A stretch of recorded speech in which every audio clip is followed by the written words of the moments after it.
You're taking a live look now at a large warehouse fire in Attalla that the fire department now says is 90% contained. Attalla is 25 miles south of Boaz. Thanks for joining us this evening. I'm Dan Schaefer. Naja Sherman has the night off. Firefighters on the scene say one of the biggest problems they're facing is heat exhaustion, with a dangerous combination of high temperatures and a long-lasting fire.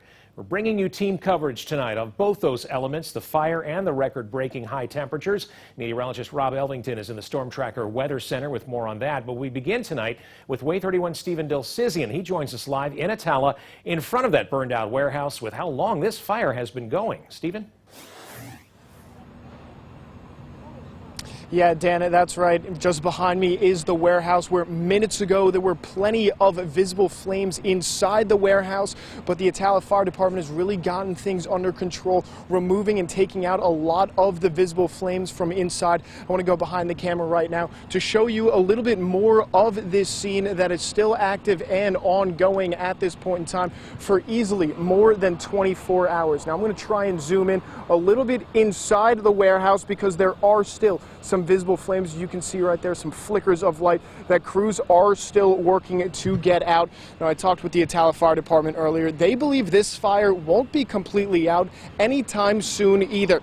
The major told me they expect the fire to continue smoldering until at least Friday. Now, about 65 fire departments came to help, including many from North Alabama. But with daytime temperatures in the 90s, heat exhaustion is a real concern and has already impacted many firefighters.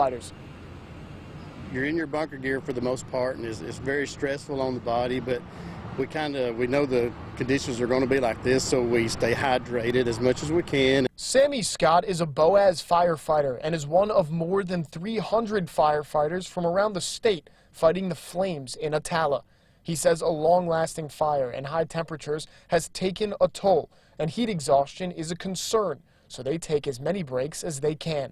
35 to 45 minute intervals and sometimes an hour according to what you're doing. So, but yes, we change out quite frequently. North Alabama Fire Departments stretch from Sand Mountain to the Shoals and have been helping fight the fire for the last 2 days.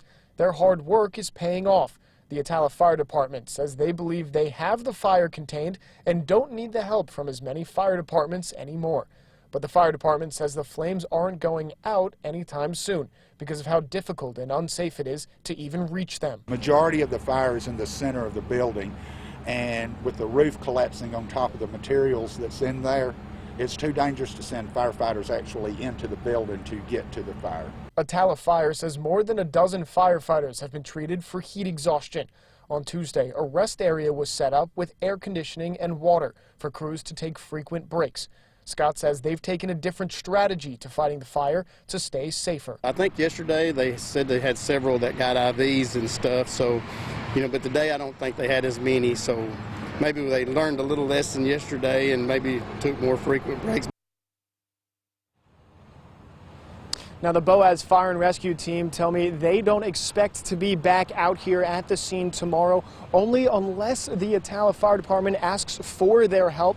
The Attalla Fire Department says they don't expect to need any other help, and they believe they have the resources to be able to deal with what's left here at this warehouse. But for right now, reporting live in Attalla, Stephen Dilsizian, Way 31 News.